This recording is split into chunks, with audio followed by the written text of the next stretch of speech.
Hello दोस्तों, आपका स्वागत है आपके अपने चैनल मल्टीपल ऑब्जेक्टिव में। जैसा मेरे चैनल के नाम से ही क्लियर है, मल्टीपल ऑब्जेक्टिव। इसमें डिफरेंट ऑब्जेक्टिव टच किए जाते हैं। लाइफ के डिफरेंट व्यू दिखाए जाते हैं। आपने इससे पहले देखे काफ़ी अलग अलग तरीके के वीडियो देखे, तो उसी बीच हम लेकर हाजिर हैं। ये मेरा पहला इंटरव्यू है, इंटरव्यू लेकर हाजिर हैं। चलिए हम लोग इंटरव्यू में मिलते हैं। यूपीएसआई सिलेक्टेड नई जो भी यूपीएसआई की वैकेंसी भर्ती हुई है उसी सिलेक्टेड से मिलते हैं। चलिए इनसे हम मिलते हैं। सबसे पहले जी आप अपना नाम बताइए। मेरा नाम है जी। जैसा कि आप नहीं जानते होंगे तो मैं जिले बाराबंकी के हैदरगढ़ का रहने वाला हूँ।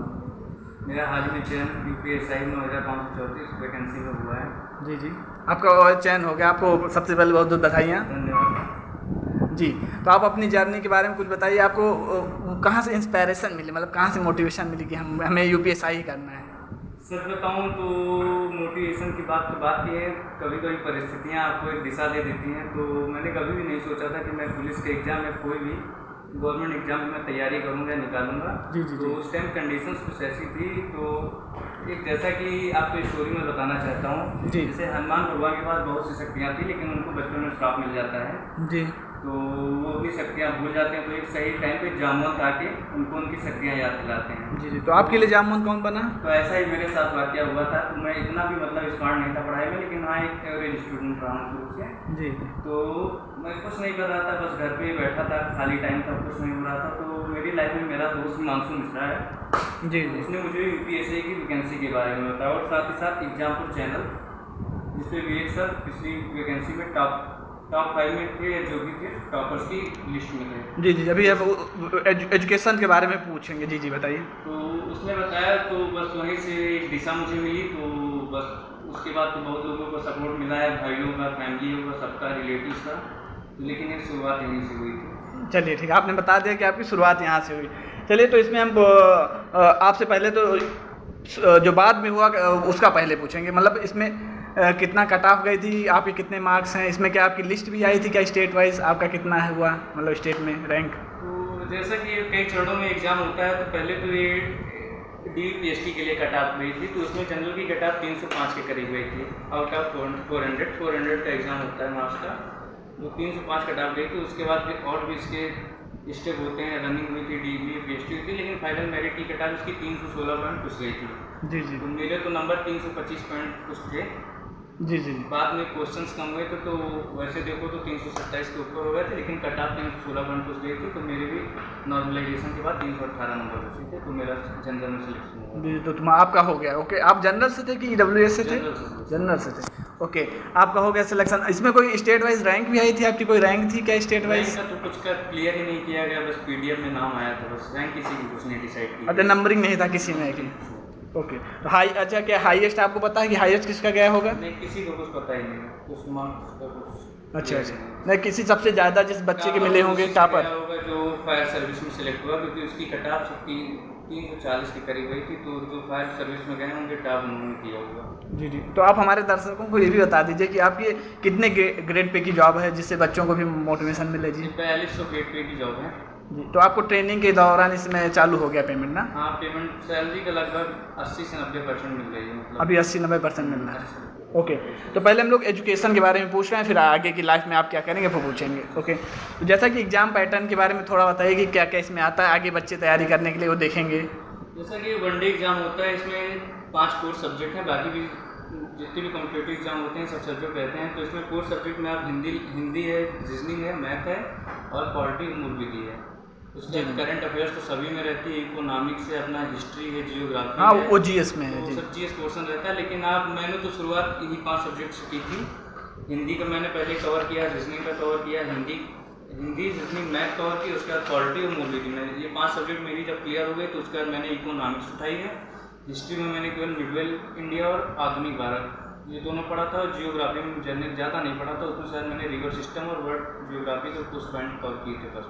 करंट अफेयर्स भी मैंने आखिरी 1 मंथ में पढ़ी थी, जो भी समझ में आई। और करंट अफेयर्स से 2-3 क्वेश्चन थे जो मुझे आते भी नहीं थे। तो इसमें मूल पार्ट देखा जाए, जिसका मैथ रीजनिंग स्ट्रांग है उसका ज़्यादा चांस है। मैथ, रीजनिंग, अगर आपकी हिंदी, ये 3 सब्जेक्ट पे अगर आपकी पकड़ है, तो एग्जाम आसानी से आप क्वालिफाई कर सकते हैं। जी। एग्जाम टाइम कितने घंटे का था और कितने क्वेश्चन थे? एग्जाम टाइम 2 घंटे का था। क्वेश्चन कितने थे? 160 क्वेश्चन आए थे।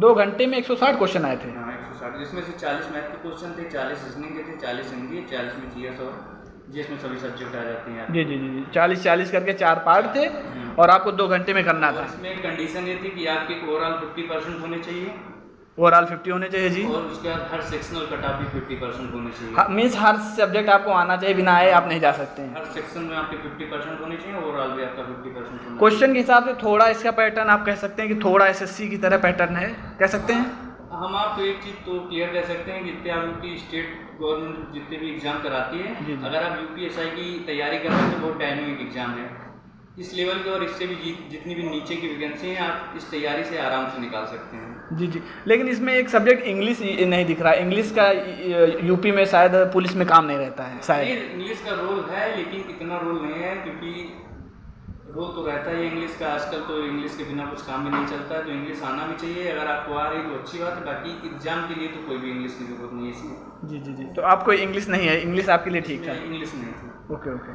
चलिए तो आप अपना बताइए, आपका इसमें क्या स्ट्रॉन्ग था इस सब्जेक्ट में? मेरा तो इसमें 3 सब्जेक्ट स्ट्रॉन्ग था, रीजनिंग, मैथ और हिंदी। जीएस तो रैंडम रहता है उसमें कुछ मैंने तैयारी भी ज़्यादा नहीं की थी, केवल मैंने पॉलिटी और मूल विधि अच्छे से कवर की थी बस। अच्छा, वो मूल विधि आप जीएस बता रहे हैं, वो मूल विधि जीएस में है? नहीं, मूल विधि उसमें होते हैं आपके मेजर और माइनर एक्ट, इसमें आईपीसी, सीआरपीसी और आपके दहेज अधिनियम और भी बहुत आईटी एक्ट था और भूमि अधिकार अधिनियम, ऐसे बहुत से तमाम। नहीं तो हम ये कह रहे हैं कि आपने 40 की मैथ बताई, 40 की रीजनिंग बताई, 40 की हिंदी बताई, ये जो 40 नंबर इसमें मूल विधि के साथ जीएस है? हाँ, जीएस में पूरी में 40 में आपकी पॉलिटी थी, मूल विधि थी, हिस्ट्री। जी जी जी, तो इसमें मूल विधि का ज़्यादा पोर्शन है, 20 या 30 क्वेश्चन का? नहीं, मूल विधि के 3 क्वेश्चन आए थे, पॉलिटी का ज़्यादा रोल था, पॉलिटी के 10 से 15 क्वेश्चन थे। जी जी जी, चलिए ठीक। अब हम आपसे पूछेंगे जी आप कहाँ से आपने तैयारी की, लगभग कितना टाइम लगा बच्चों को, मतलब कितना टाइम देना चाहिए एग्जाम के लिए? शुरुआत तो कोई भी करेगा तो आप 10 से 12 घंटे नहीं पढ़ पाएंगे, जो कि हकीकत है। अगर आप बिगनर हैं, शुरुआत तो आपकी 4 से 6 घंटे से हो पाएगी, लेकिन जैसे आपको मज़ा आने लगेगा पढ़ाई का, आपको टाइम खुद नहीं करना पड़ेगा और टाइम अपने आप इंक्रीज होता जाता है आपकी पढ़ाई का। शुरू में मैंने भी जब तैयारी शुरू की थी तो मैंने इस एग्ज़ाम के लिए 11 महीने लगाए हैं। अगर एग्ज़ाम और आगे डिले होता तो टाइम और देते, क्योंकि इसके लिए मैं समर्पित था ही।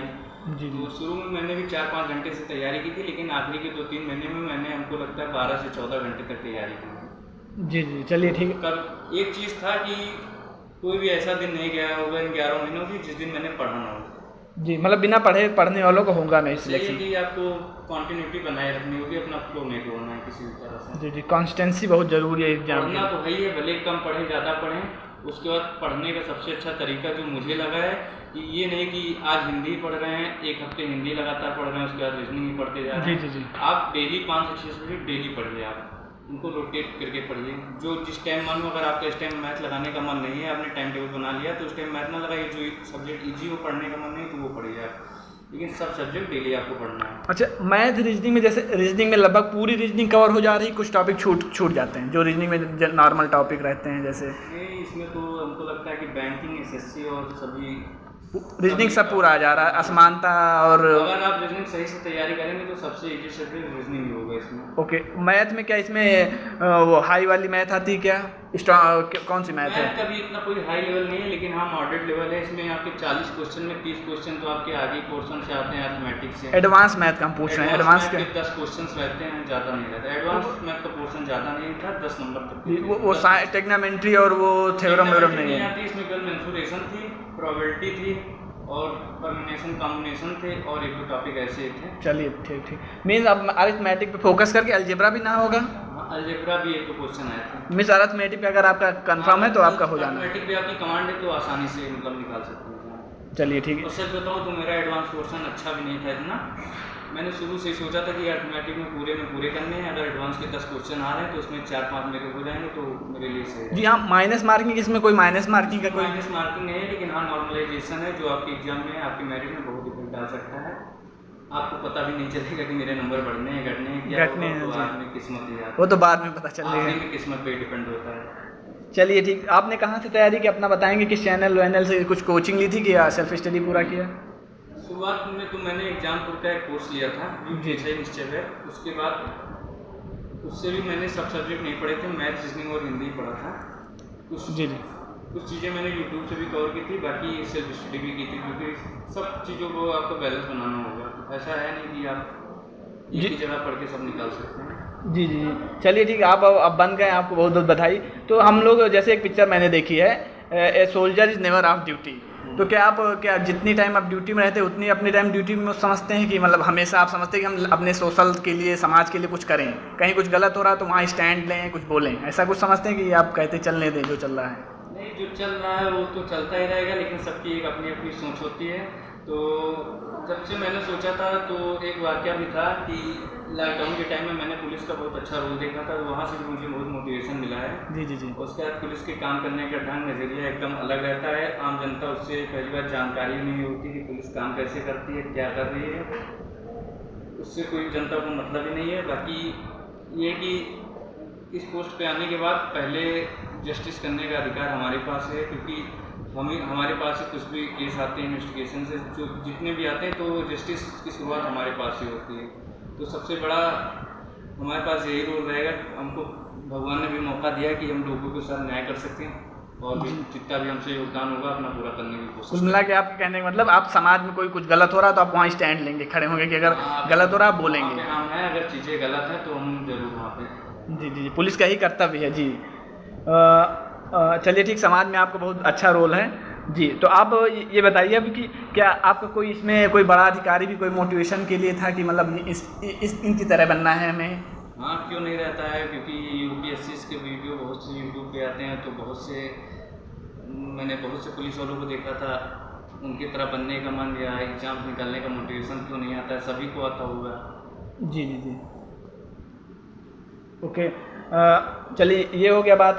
अब ये बताइए, अभी आप ट्रेनिंग चल रही ना, ट्रेनिंग कितने महीने हुए अभी? ट्रेनिंग के 3 महीने पूरे होने वाले हैं। मेरी जो training doctor Bhimrao Ambedkar police academy में चल रही है, मुरादाबाद। हाँ, तो 1 साल की ट्रेनिंग होती है, अभी 3 महीने कंप्लीट हो गए। जी, तो इसमें बहुत लोगों को ये जो रहता प्रॉब्लम कि इसमें बहुत काम ज़्यादा रहता है, बहुत प्रॉब्लम, बहुत परेशानी, ऐसा कुछ?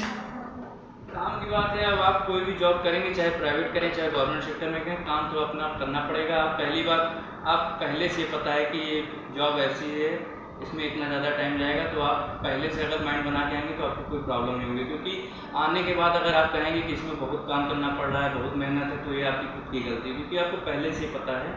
उसके बाद आने के बाद आप ये रोएंगे गाएंगे तो कोई मतलब नहीं उसका। जी जी, हिसाब से पहले से माइंड मेकअप कर लेना चाहिए कि काम है जी। तो आपको इसमें आना ही नहीं चाहिए। अगर ये सब आप कर पाए तभी इसमें एग्जाम दीजिए, फॉर्म भरिए। पहले से मतलब साइकोलॉजिकल रेडी रहना चाहिए कि जो है इसमें काम ज़्यादा पड़ेगा, आपको रेडी रहना है जी।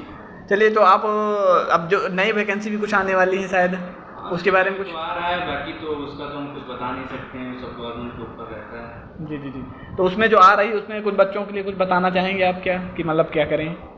अगर आप सच में अगर आपको करने का मन है तो आप एग्ज़ाम कोई भी निकाल सकते हैं, ज़रूरी नहीं कि UPSC, आप UPSC भी निकाल सकते हैं, लेकिन आपके अंदर सोच होनी चाहिए, पॉजिटिविटी होनी चाहिए, कंसिस्टेंसी होनी चाहिए। अगर ये सब चीज़ें आपके अंदर हैं तो कुछ भी इम्पॉसिबल नहीं है, आप सब कुछ भी मतलब कर सकते हैं लाइफ में, कुछ भी कर सकते हैं। ओके, तो आप इसमें ये सुनने में आया कि ट्रेनिंग में वहाँ पे अधिकारी लोग क्या कोई उद्दंडता करते हैं, क्या बच्चों को परेशान करते हैं? जो नए ट्रेनर हैं, बड़े ऑफिसर होते हैं, वो क्या नए वालों को ऊपर रैंकिंग वाला जैसे होता है ना, रैंकिंग टाइप का कुछ होता है क्या?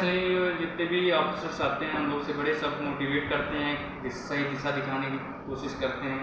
विभाग में जितनी भी कमियां हैं तो ये बताते हैं कि आप लोग नए आ रहे हैं तो ये सब कमियां आप लोग को दूर करनी है। जैसा आप बोएंगे वैसे ही आगे कभी फ्यूचर में जितने भी कैंडिडेट सब आएंगे रिक्रूट, वैसे ही आपको देंगे। तो आपको अच्छा ही देना है, जिसमें आप भी बुढ़े हों या आप जब भी रिटायर हों तो आपको भी वैसा ही मिले। तो जी जी जी। तो रिटायरमेंट की आपने बात की, तो रिटायरमेंट एज इसमें कितनी होती है? मिनिमम एज लगभग कितनी होती है?